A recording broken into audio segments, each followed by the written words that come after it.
بسم اللہ الرحمن الرحیم۔ ناظرین کرام، آداب عرض ہے۔ مرزا اسد اللہ خان غالب کا خیال ہے کہ قید حیات و بند غم اصل میں دونوں ایک ہیں۔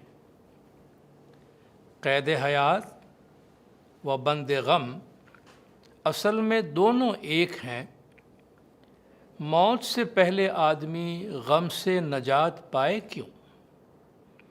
ان کا خیال ہے کہ زندگی کی قید اور غم کی قید یہ دونوں ایک ہی چیز کے دو نام ہے، اور جب تک انسان دنیا میں زندہ ہے تب تک وہ غم سے نجات حاصل نہیں کر سکتا۔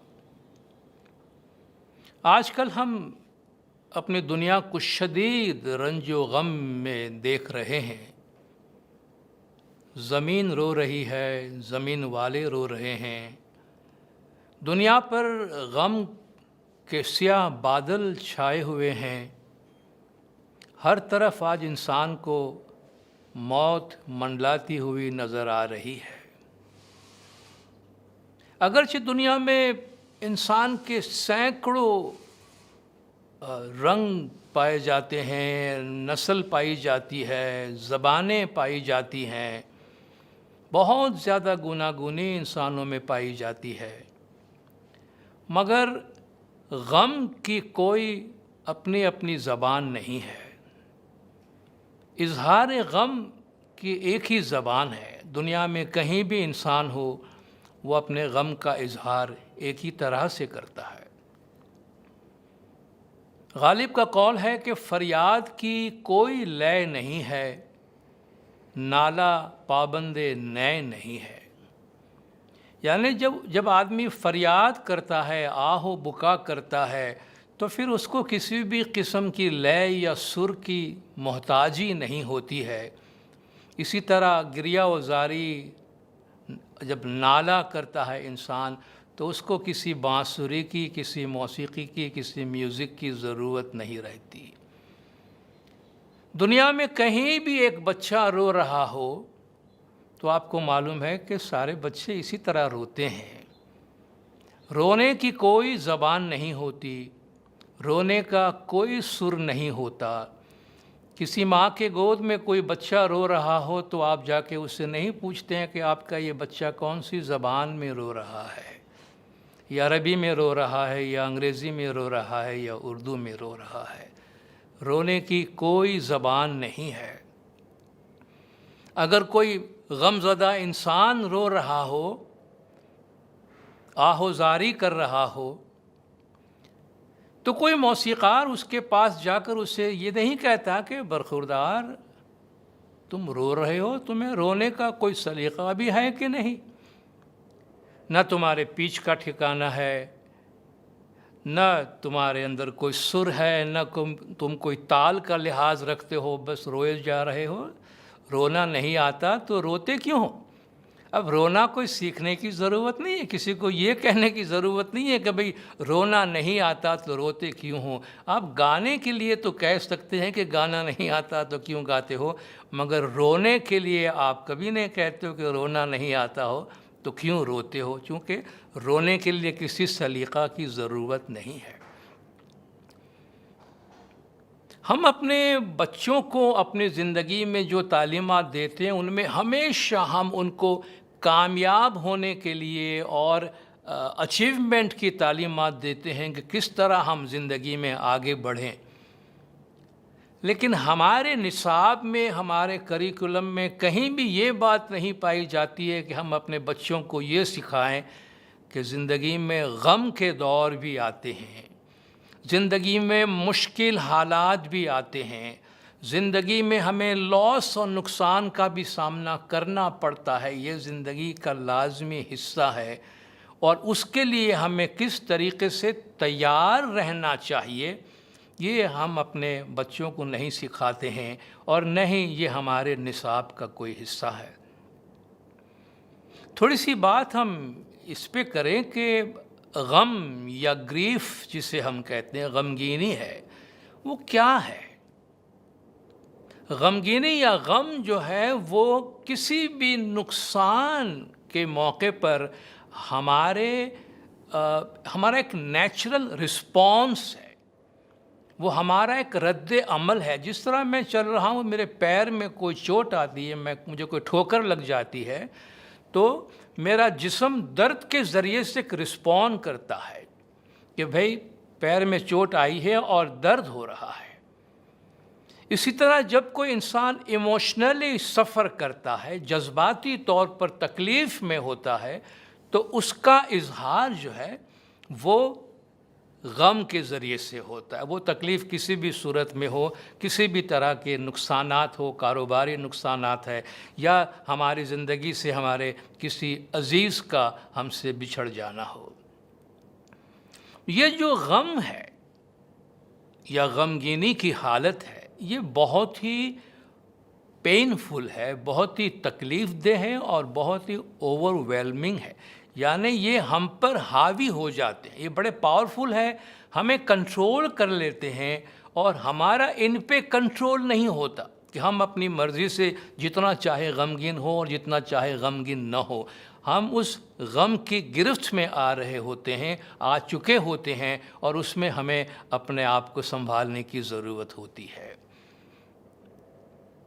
جب ہم غم کی حالت میں ہوتے ہیں تو مختلف قسم کے ہم ان کے اظہارات کرتے ہیں۔ غیر متوقع طور پر ہمارے ایموشنل ایکسپیرینسز ہو سکتے ہیں جن کے لیے ہمیں تیار ہونا چاہیے۔ جو غم کا درد ہے وہ ہماری دنیاوی اور ہمارے جسمانی زندگی کو بھی بہت حد تک متاثر کرتے ہیں، مثلا ہماری نیند، ہمارا کھانا پینا، بلکہ ہماری سوچ تک اس سے متاثر ہو جاتی ہے، اور ایسا لگتا ہے کہ زندگی جیسے معطل ہو گئی ہے، زندگی کہیں رک گئی ہے اور کوئی سمت نظر نہیں آ رہی ہے۔ کسی بھی نقصان کے ساتھ ہمیں اپنے آپ کو کوپ کرنا، اور اس غم کے ساتھ جو ہے ہم کس طریقے سے اس کے ساتھ کوپ کریں، یہ ہماری زندگی کا بہت بڑا چیلنج ہے، اور اسی کے بارے میں آج ہم کچھ بات کرنے کی کوشش کریں گے کہ ہمارے کسی عزیز کی موت ہو جانا، کسی عزیز کا ہم سے بچھڑ جانا، یہ بہت بڑے غم کا سبب بنتا ہے ہمارے لیے۔ لیکن اس کے ساتھ ساتھ اور بھی کچھ ایسے واقعات ہو سکتے ہیں جو ہمارے لیے شدید غم کے باعث بنے۔ مثلاً کسی کا رشتہ ٹوٹ جانا، طلاق ہو جانا، کسی کا کام چھوٹ جانا، کسی کی نوکری جاب چھوٹ جانا، کوئی خواب کوئی شخص دیکھ رہا ہے زندگی میں کہیں پہنچنے کے واسطے کہ مجھے اس پروگرام میں داخلہ چاہیے، یا مجھے اس یونیورسٹی میں داخلہ چاہیے، یا مجھے یہ حاصل کرنا ہے، اور کسی طرح شاید وہ ایسا کرنے میں کامیاب نہیں ہوتا، تو وہ ایک غم کی حالت میں چلا جاتا ہے۔ گھر میں ہمارے کسی عزیز کو کوئی شدید بیماری لاحق ہو اور جو شاید ناقابل علاج ہو، وہ ہمیں شدید غم میں مبتلا کر دیتے ہیں۔ تو ایسے بہت سارے واقعات زندگی میں آتے ہیں جو ہمیں غم زدہ کر دیتے ہیں۔ مگر ایک بات یاد رکھیں، جو بھی ہمارے نقصانات ہیں اور اس سے جو بھی ہماری غمگینی ہے، یہ ہمارا ذاتی معاملہ ہے، یہ ہمارا ذاتی تجربہ ہے، اور اس تجربے یا اس فیلنگ کے اظہار کرنے میں ہمیں کسی قسم سے شرمندہ ہونے کی ضرورت نہیں ہے، جھجک محسوس کرنے کی ضرورت نہیں ہے۔ ہم جو فیل کر رہے ہیں اس کا اظہار کرنا بالکل نیچرل ہے، اور ہمارے دکھ اور تکلیف یا لاس کی کوئی بھی وجہ ہو، اس کے ساتھ نبرد آزما ہونے کے لیے، اس کے ساتھ کوپ کرنے کے لیے کچھ ایسے صحت مند طریقے ہیں جن کو ہم اپنا سکتے ہیں، جن کے ذریعے سے رفتہ رفتہ ہم اپنی زندگی کو معمول پر لا سکتے ہیں، اور اس غم کی جو شدت ہے اس میں رفتہ رفتہ کمی لا سکتے ہیں۔ گریونگ جو ہے، یعنی غم زدگی کی جو حالت ہے، وہ ایک پروسیس ہے، یہ ایک طریقہ ہے، یہ لمبا چلتا ہے، اور اس گریونگ پروسیس کو ہمیں سمجھنے کی ضرورت ہے۔ گریونگ جو ہے یا غمزدہ ہونا ہے یا غمگین ہونا ہے، وہ ہر ایک کی انفرادی حالت ہوتی ہے، ہر ایک کا انفرادی تجربہ ہوتا ہے۔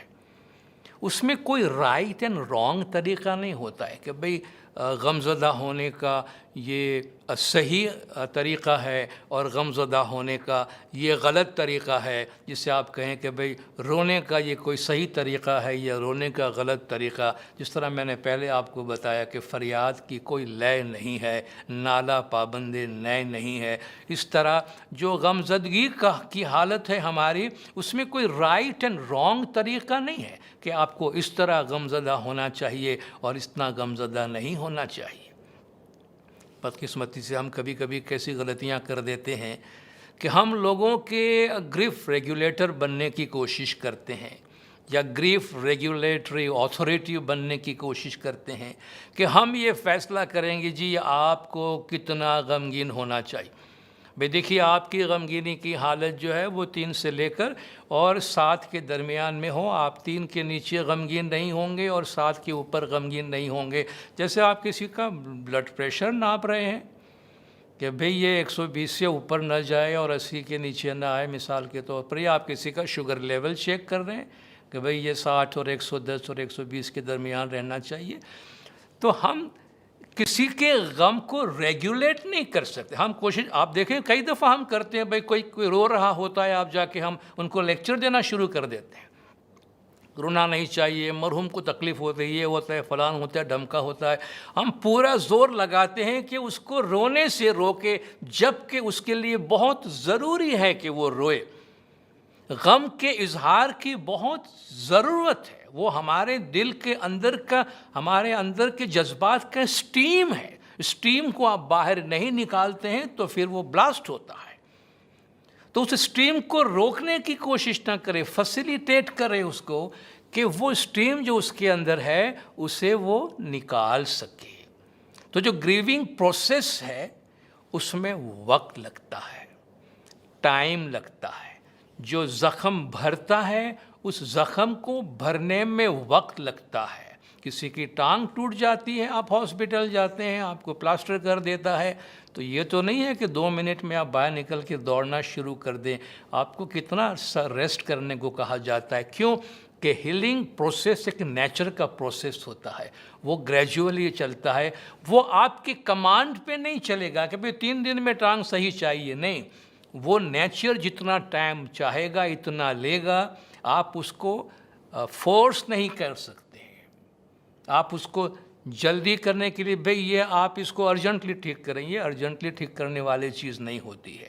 یہ نیچر کا اپنا پروسیس ہے، یہ اپنا وقت لیتا ہے۔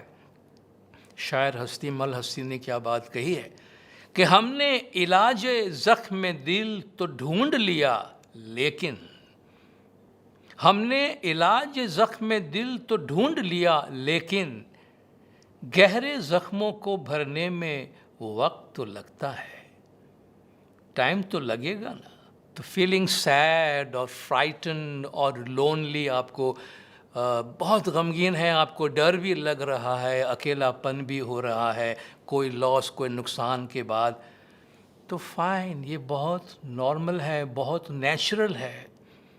اگر ہم رو رہے ہیں اپنے غمگینی کی حالت میں تو اس کا یہ مطلب نہیں ہے کہ ہم کمزور ہیں اس لیے رو رہے ہیں۔ کوئی رونا کسی کی کمزوری کی علامت نہیں ہے۔ بلا ضرورت اپنے غم کو چھپا کے اور مردانگی دکھانے کی کوئی ضرورت نہیں ہے۔ اللہ نے آنکھیں اور دی ہیں اور آنکھوں میں آنسو دیے ہیں تو وہ آنسو بہانے کے واسطے دیے ہیں، کوئی سٹاک کر کے سنبھال کے رکھنے کے واسطے نہیں ہے کہ قیامت کے دن خدا کو پیش کریں گے، جی میں اتنے آنسو سیو کر کے آپ کے لیے واپس لایا ہوں۔ کہ میں نے تم کو یہ سیو کرنے کے واسطے نہیں دیا ہے، یوز کرنے کے واسطے دیا ہے۔ بعض لوگوں کا خیال ہے کہ اگر آپ کو رونا نہیں آتا یا آپ روتے نہیں ہیں تو اس کا مطلب یہ ہے کہ آپ کو جو نقصان ہوا ہے اس کے متعلق آپ بہت زیادہ غمگین نہیں ہیں یا بہت زیادہ سنجیدگی سے اس کو نہیں لے رہے ہیں.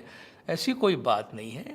کوئی بھی نقصان، کوئی بھی لاس، کسی کی بھی عزیز کی وفات کے بعد رونا وہ ایک رسپانس ہوتا ہے. آپ کے سیڈنس کے بہت سے رسپانسز میں سے ایک رسپانس ہے، مگر واحد وہی رسپانس نہیں ہے آپ کے غم کا اظہار کرنے کے لیے. وہ لوگ جو نہیں روتے ہیں دل سے وہ بہت زیادہ غمگین ہوں گے. آپ کے پاس کوئی میٹر ہے اس کو چیک کرنے کے لیے کہ ہم یہ فیصلہ دیں کہ جی دیکھو اس کو تو پڑھی بھی نہیں، اس کا عزیز گزر گیا. وہ غمگین ہے یا نہیں وہ تو وہ جانتا ہے، اس کا فیصلہ ہم نہیں دے سکتے ہیں. تو گریونگ پروسیس کے ساتھ جو ہے ہم کس طریقے سے ڈیل کریں، کس طریقے سے ہم ان گریونگ پروسیس کو ڈیل کر سکتے ہیں تاکہ رفتہ رفتہ ہم اس غم کے پروسیس سے باہر آئیں، اپنے جو پیسز ہیں ان کو ہم پھر سے پک کریں، کلیکٹ کریں اور اپنے زندگی کو پھر سے نارملائز کرنے کی کوشش کریں. سب سے پہلے ہم یہ ایکسیپٹ کریں کہ یہ جو ہمارا غم کا وقت ہے، یہ صدمے کا وقت ہے، وہ ہمارے اندر کسی بھی قسم کی جذباتی کیفیت یا کسی بھی قسم کی جذباتی طوفان پیدا کر سکتا ہے. تو اس میں پریشان ہونے کی ضرورت نہیں ہے. ایموشنل ٹرموائل ہمارے اندر ہو سکتے ہیں، ان ایکسپیکٹڈ قسم کے ایموشنل ہمارے رسپانسز ہوں تو فکر کرنے کی ضرورت نہیں ہے. یاد رکھیے کہ گریونگ پروسیس ہر ایک کا اپنا یونیک ہے، ہر ایک کا اپنا منفرد ہے.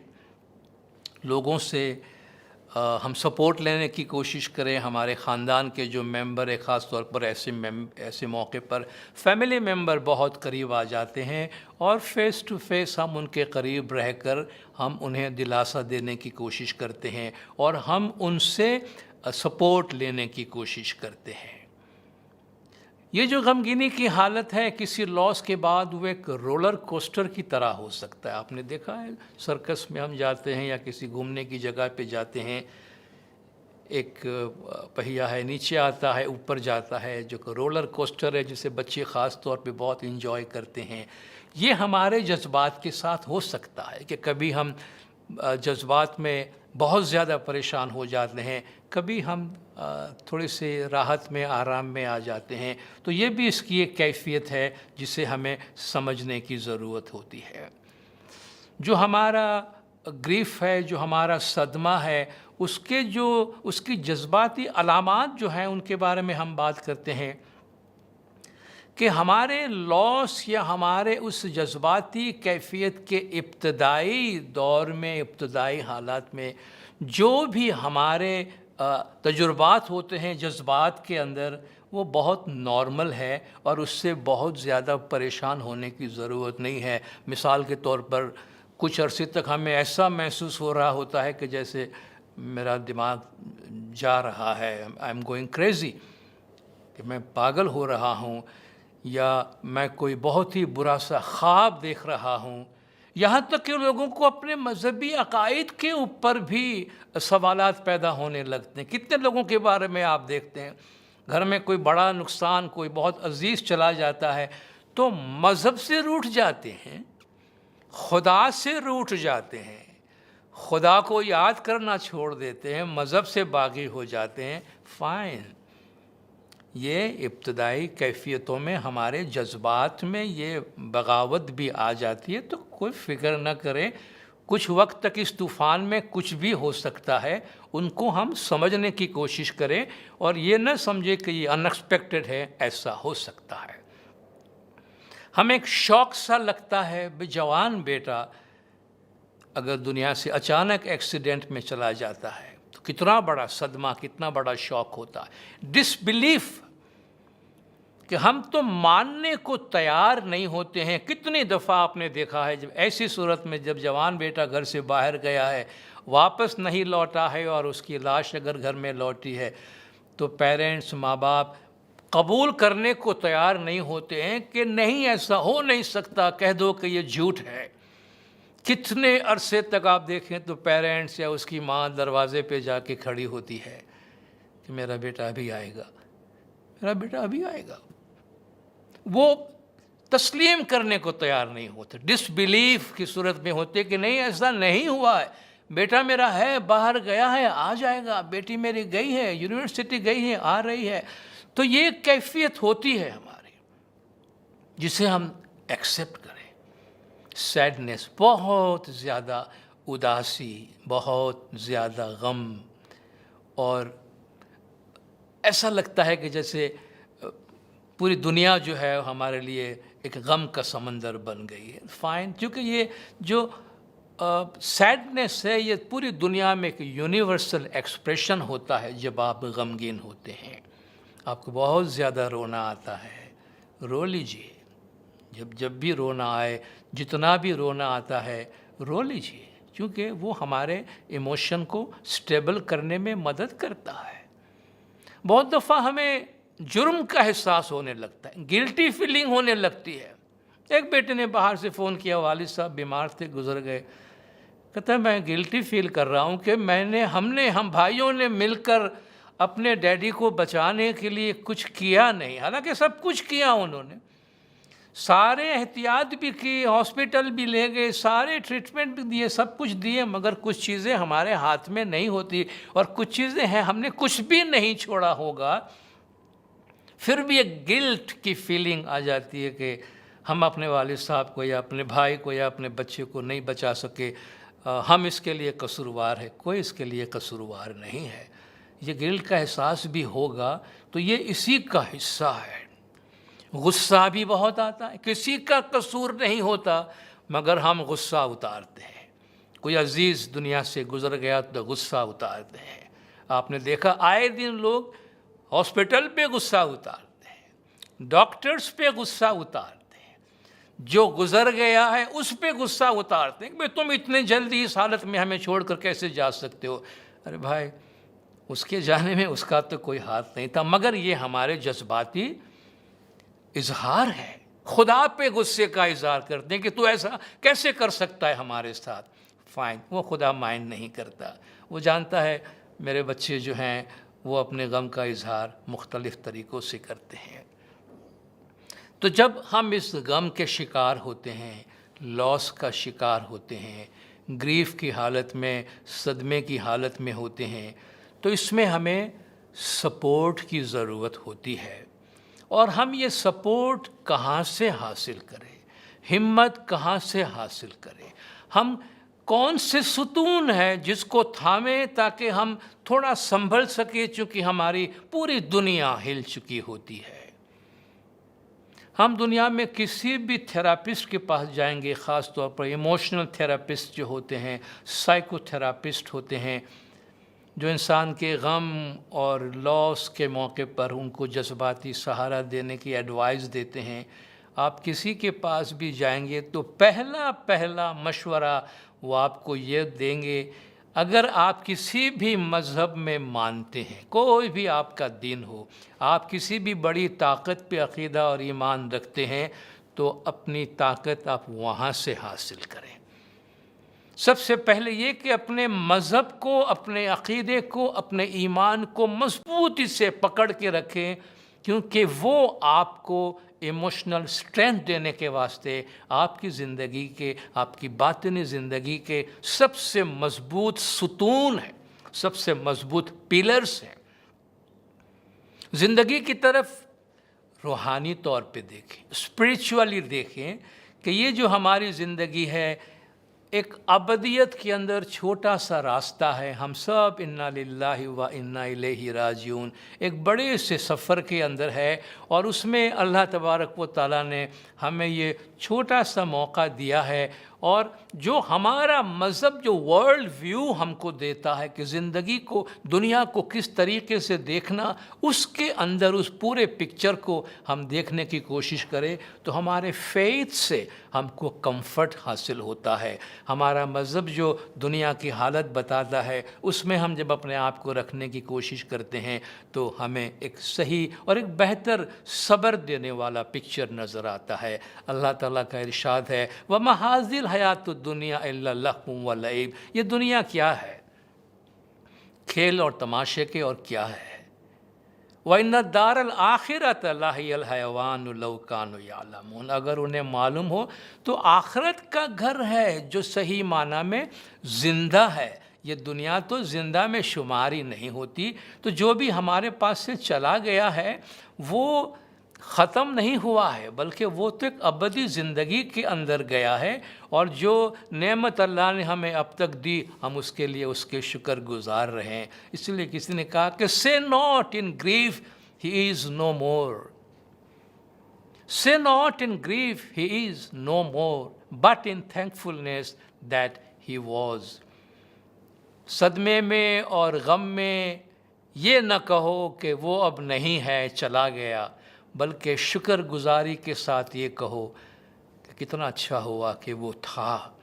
اللہ نے کسی کو آپ کے ساتھ رکھا، 20 سال رکھا، 30 سال رکھا، 50 سال رکھا، 70 سال رکھا، تو ہم اس کے لیے اس کے شکر گزار رہیں۔ سوچئے اگر میرا کوئی دوست مجھے کوئی چیز استعمال کرنے کو دے جاتا ہے، یا مجھے کوئی لون دیتا ہے کہ بھئی تمہاری تکلیف کی حالت ہے، یہ پیسے استعمال کرو، میں ضرورت ہوگی تمہارے پاس سے لے جاؤں گا، اور میں اس کا استعمال کرتا ہوں، میری زندگی میں مجھے اس سے بڑا فائدہ پہنچتا ہے، مجھے بڑی خوشی ملتی ہے۔ ایک روز وہ آتا ہے کہ بھائی ہو سکے تو مجھے وہ لوٹا دو، اب میں کیا اس پہ غصہ کروں، بلیم کروں؟ بے شرم آدمی ہو، ظالم آدمی ہو، قرض واپس مانگنے آئے ہو، لون واپس مانگنے آئے ہو، یہ میرا اپروچ ہو، یا میں کہوں یا بہت شکریہ، یہ تیری رقم ہے، یا تیرے رقم سے بڑا کام آیا، تو بڑے مشکل وقت میں مجھے کام آیا اور اتنا عرصہ میں اس سے سنبھل رہا، تیرا بہت بہت شکریہ۔ کون سا ایٹیٹیوڈ آپ کو صحیح لگتا ہے؟ اللہ کسی کے گھر میں اولاد دیتا ہے، 20 سال 25 سال 30 سال کا جوان بیٹا چلا گیا، صدمہ تو لگتا ہے، اس میں کوئی شک نہیں، تکلیف تو ہوتی ہے، مگر ہم خدا سے یہ کہیں، وہ چاہتا نہ بھی دیتا اولاد آپ کو، لیکن ہم اسے کہیں خدایا وہ 30 سال اس نے ہماری زندگی میں کتنی خوشی دی ہے، وہ 20 سال اس نے کتنی خوشی دی ہے، وہ 5 سال کتنی خوشیاں دی ہے، ہم کہیں کہ خدایا تیرا بہت بہت شکریہ، تو نے ایک کھلونا استعمال کرنے کے لیے مجھے 5 سال تک دیا، میں نے بڑا انجوائے کیا۔ جس طرح آپ کے بچے کو کوئی پڑوسی کا بچہ یا پڑوسی کے بچے کے والدین کوئی کھلونا کھیلنے کے واسطے دے جائے، کچھ دن آپ کا بچہ بڑا خوش ہو اور اس کھلونے سے کھیلے، اور پھر وہ پڑوسی اگر مانگنے کے لیے آ جائے تو ہمیں تو اس کا شکریہ ادا کرنا چاہیے، نہیں کہ تھینک یو آپ نے کھلونا دیا، میرا بیٹا کچھ دن تک بہت خوش رہا۔ تو یہ تھینکفلنس ہے کہ یہ شکر کرے، یہ نہ کہیں کہ وہ چلا گیا، یہ کہے کہ شکر خدایا تو نے ہماری زندگی میں 20 سال تک 25 سال تک 30 سال تک اس کے ذریعے سے اتنی خوشیاں ہمیں دی ہے۔ ہمارا تو کچھ بھی نہیں ہے نا، ہم تو صرف اپنا جو ٹرسٹ ہے، جس کی امانت ہے، اس کو لوٹاتے ہیں۔ اس دنیا میں نہ ہم اپنی مرضی سے آئے ہیں، نہ اپنی مرضی سے جا رہے ہیں، ہم خود بھی تو اپنے نہیں ہیں، جان دی ہوئی اسی کی تھی، اگر اپنی جان بھی قربان کر دیتے ہیں تو بھی وہ اسی کی تھی۔ حق تو یہ ہے کہ حق ادا نہ ہوا، پھر بھی جو حق ادا کرنا چاہیے وہ تو نہیں ہوا، ہم نے تو صرف امانت ہے جو اس کو لوٹائی ہے۔ تو کوئی بھی چیز دنیا سے ہمارا کوئی بھی عزیز چلا جاتا ہے تو وہ نیست و نابود نہیں ہو جاتا، ختم نہیں ہو جاتا، ایک بہتر زندگی میں ٹرانسفارم ہو جاتا ہے، دوسری حالت میں ٹرانسفارم ہوتا ہے۔ اپنے آپ کو دیکھ لیجئے، ہم جو 5 سال کی عمر میں تھے وہ ہم 10 سال کی عمر میں نہیں رہے، جو ہم 10 سال کی عمر میں تھے وہ ہم 25 سال کی عمر میں نہیں رہے، ہم ٹرانسفارم ہوتے جاتے ہیں نا۔ آج ہم خود اپنے بچپن کی تصویر دیکھیں گے تو ہم مانیں گے نہیں یہ ہماری تصویر ہے، ہم کتنے بدل گئے ہیں، لیکن ہم وہی ہیں۔ تو یہ ایک ٹرانسفارمیشن ہے کہ ہم ایک مادی زندگی سے نکل کر ایک روحانی زندگی میں ہماری ٹرانسفارمیشن ہوتی ہے، تبدیلی ہوتی ہے، جس حالت میں ہم جاتے ہیں۔ تو موت کو سمجھے ہے غافل اختتام زندگی، موت کو سمجھے ہے غافل اختتام زندگی، ہے یہ شام زندگی صبح دوام زندگی۔ کہ غافل انسان ہے جو سمجھتے ہیں کہ موت سے انسان ختم ہو جاتا ہے، کہا یہ تو موت تو ایک شام میں زندگی ہے، صبح دوام زندگی ہے، اور جو ہمارے ایٹرنل لائف ہے اس کی مارننگ ہے، اس کی صبح ہے۔ ایک شخص نے بڑی اچھی بات بتائی کہ کسی بزرگ کے پاس ایک آدمی گیا اور کہا کہ بابا موت سے بڑا ڈر لگتا ہے، موت سے بڑا ڈر لگتا ہے۔ بابا نے پوچھا موت سے ڈر لگتا ہے؟ کہاں، بس ابھی عمر بڑی ہو رہی ہے، موت لگتا ہے اب قریب آ رہی ہے، بہت خوف آتا ہے، کیا ہوگا؟ تو بابا نے پوچھا کہ بتاؤ یہ کہ تمہارے بابا کدھر ہے؟ کہا وہ تو گزر گئے ہیں، آپ چلے گئے دنیا سے، اور تمہاری ماں؟ بھئی ماں بھی دنیا سے چلی گئی۔ اچھا تمہارے ماں باپ کے والدین؟ کہا وہ تو ان سے پہلے دنیا سے چلے گئے۔ تمہارے چاچا، تمہارے کوئی اور رشتہ دار؟ کہا بس ابو جان کے بھائی تھے، وہ بھی سارے کے سارے چلے گئے، اب بس میں، میری بیوی، ایک دو بچے ہیں، چھوٹا سا خاندان یہاں ہے۔ کہا اچھا، اس کا مطلب یہ ہے کہ تمہارا زیادہ تر خاندان تو ادھر ہے، یہاں تو بہت تھوڑے لوگ تم رہے ہو، تو اس میں ڈرنے کی کیا بات ہے؟ تم تو اپنے فیملی کے پاس جاؤ گے واپس، اور بہت بڑا خاندان تمہارا وہاں انتظار کر رہا ہے۔ اور سنو بیٹا، ڈر لگتا ہے نا تو ایک کام کیا کرو، روزانہ اپنے مرحوم رشتہ داروں کے لیے ایک تحفہ بھیجا کرو، روزانہ اپنے مرحوم رشتہ داروں کے لیے ایک تحفہ بھیجا کرو۔ کہا بابا تحفہ کیسے بھیج سکتا ہوں مرحوموں کے لیے؟ کہا بیٹا صلوات پڑھ لو، کوئی تسبیح پڑھ لو، کوئی نیکی کا کام کر لو، استغفار کی کوئی دعائیں کر لو، اور ان کو اس کا ثواب دے دو، ان کی طرف سے استغفار کرو، روزانہ کوئی نہ کوئی اچھا کام کر کے اس کا ثواب دے دو، کوئی نہ کوئی اچھی بات ان کے بارے میں کہو، دیکھو تمہاری آخرت بھی بہت اچھی طرح آباد ہو جائے گی۔ پھر اس نے کہا دیکھو تمہارا کوئی دوست ہو کسی اور شہر میں یا اور ملک میں رہتا ہو، اور روزانہ تمہیں ایک تحفہ بھیجتا ہو، تم صبح آفس پہنچتے ہو تو وہ تمہارا تحفہ انتظار کر رہا ہوتا ہے، روزانہ صبح تمہارے دوست کی طرف سے ایک تحفہ تمہارے ٹیبل پہ آ کے پڑا ہوتا ہے، بھلے حقیر چھوٹا سا تحفہ کیوں نہ ہو، تمہیں وہ دوست کیسا لگے گا؟ کہ بابا بڑا اچھا لگے گا۔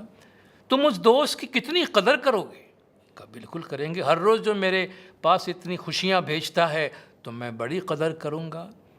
اچھا سوچو ایک دن وہ دوست تمہیں لکھتا ہے کہ میں تمہارے شہر آ رہا ہوں اور تمہارے گھر پر آ رہا ہوں، تمہاری کیا کیفیت ہوگی؟ کہا بابا میں تو بڑی تیاری کروں گا، اتنے عرصے سے وہ دوست جو ہے مجھے تحفے بھیج رہا ہے، تو میں تو پورے پروٹوکول کے ساتھ جا کر اس کو خوش آمدید کہوں گا، اور جتنی میں مہمانداری کر سکتا ہوں وہ میں کروں گا۔ کہا بیٹا اسی طرح ہم اگر اوپر رہنے والوں کو اپنے تحفے بھیجتے رہتے ہیں تو جب ہمارا دنیا سے جانے کا وقت ہوتا ہے اور انہیں پتہ چلتا ہے کہ ہمارا یہ عزیز آ رہا ہے تو وہ اسی طرح پورے پروٹوکول کے ساتھ، پورے عزت و احترام کے ساتھ تمہیں ریسیو کرتے ہیں، تو گھبرانے کی اور غم کی کیا بات ہے؟ اس میں غم کی کوئی چیز نہیں۔ اللہ تبارک و تعالیٰ بھی فرماتا ہے کہ نیک لوگوں کی روحیں جب فرشتے قبض کرتے ہیں تو ان پہ سلام بھیجتے ہیں، ان کو خوشخبریاں دیتے ہیں اور ان کو ڈھیر ساری خوشیاں دیتے ہیں۔ مولانا حضرت امام علیہ السلام نے جب آیت الشفا کی آیات جو کہ میت کے موقع پر پڑھی جاتی ہے ہمارے پاس، ان کا اپروول دے رہے تھے، اس وقت مولانا نے چند ہدایات دی تھی۔ ان میں مولانا نے فرمایا کہ دیکھو how beautifully the holy Quran speaks of the kindness and generosity of Allah. Quran حکیم کتنی خوبصورتی سے اللہ تبارک و تعالیٰ کی مہربانیوں اور فیاضیوں کا ذکر کرتا ہے۔ The Quran also speaks of the greatness of the hereafter۔ قرآن آنے والی دنیا کی جو بڑائی ہے اس کا ذکر کرتا ہے، the soul's unification with eternity، یعنی کس طرح روح جو ہے وہ دائمیت کے ساتھ مرج ہو جاتی ہے، دائمیت میں مل جاتی ہے، جسے ہم کہتے ہیں اصل میں واصل ہو جاتی ہے۔ And then that the deceased is to receive there what he could not enjoy in this world۔ دنیا سے جانے والا وہ وہاں ہر چیز کو انجوائے کرتا ہے، وہاں اسے ہر وہ چیز حاصل ہو جاتی ہے جو اسے اس دنیا میں حاصل نہیں ہوتی۔ یہاں جو بھی ان کی حسرتیں رہ گئی ہیں وہ سب اس دائمی زندگی میں پوری ہو جاتی ہے۔ And what man loses in this world while living دنیا چھوڑتے ہوئے انسان جو کچھ بھی اس دنیا میں گنواتا ہے از جسٹ انسگنیفیکنٹ، ان کی کوئی اہمیت نہیں ہے، وہ بالکل معمولی چیز ہے۔ Death causes only a temporary separation, موت جو ہے وہ ایک عارضی جدائی پیدا کرتا ہے، موت ایک عارضی جدائی ہے۔ تو یاد رکھیے محبت کبھی نہیں مرتی، جو دنیا سے گزر جاتے ہیں ہمارے عزیز وہ ہمیشہ ہماری یادوں میں، ہماری محبتوں میں زندہ ہوتے ہیں، ہم ہمیشہ وہ خوبصورت پیارے لمحات کو یاد کرتے رہیں جو ہم نے ان کے ساتھ گزارے، جو ہمارے لیے خوشی کا سرمایہ ہوتے ہیں۔ جب جب بھی رونا آتا ہے تو یہ ایک بڑا اچھا موقع ہوتا ہے، اس سے ہمارا دل صاف ہو جاتا ہے۔ تو یہ دنیا ایک کلاس روم کی طرح ہے جہاں روزانہ ہمیں طرح طرح کی تعلیمات دی جاتی ہیں۔ تو یہ زندگی میں آنے والے جو غم کے مواقع اور غم کے حالات ہیں وہ بھی ہمارے زندگی میں بہت تعلیمات لاتی ہے۔ آپ نے دیکھا ہوگا کتنے لوگ ایسے ہیں جن کی زندگیوں میں کوئی بہت بڑا نقصان، کوئی بہت بڑا لاس جو ہے وہ ان کی زندگی کو تبدیل کر دیتا ہے اور وہ روحانیت کی طرف مائل ہو جاتے ہیں۔ تو اپنے مرحوموں کی یاد میں آپ جو بھی نیکیاں کرنا چاہتے ہیں، بھئی کوئی درخت لگا دیا، کوئی گارڈن ہم نے بنا کر اس کے نام پہ کر دیا، ہم نے کوئی پھول جو ہے وہ اپنے پیاروں کے نام کر دیا، ہم نے کسی ادارے میں کوئی ڈونیشن دے دیا تاکہ اس کی یاد میں کوئی اچھا سا کام جو ہے وہ جاری رہے، تو اس طریقے سے ہم مرحوم کو خدا حافظ بھی کہتے ہیں، ان کو جانے بھی دیتے ہیں، اور گریجولی ہم اپنی لائف کو ریکلیم کرتے ہیں، اپنی زندگی کے جو راستے ہیں اس پہ آ جاتے ہیں۔ بس آخر میں اس بات کے ساتھ میں اپنی بات کو مکمل کروں گا کہ کسی کو بھی اس بات کی اجازت نہ دے کہ وہ آپ سے کہے کہ آپ کو کس طرح غمگین ہونا چاہیے۔ آپ کی غمگینی آپ کا اپنا ہے، کوئی آپ کو یہ نہیں کہہ سکتا کہ بس ابھی بہت ہو گیا، اب اس کو چھوڑو اور جانے دو اور تم آگے بڑھو۔ یہ آپ کا اپنا فیصلہ ہے اور یہ آپ کی اپنی فیلنگ ہے، آپ کی فیلنگ خود آپ کو بتائے گی کس وقت آپ کو کیا کرنا چاہیے اور کیا نہیں کرنا چاہیے۔ بہت بہت شکریہ، اللہ حافظ۔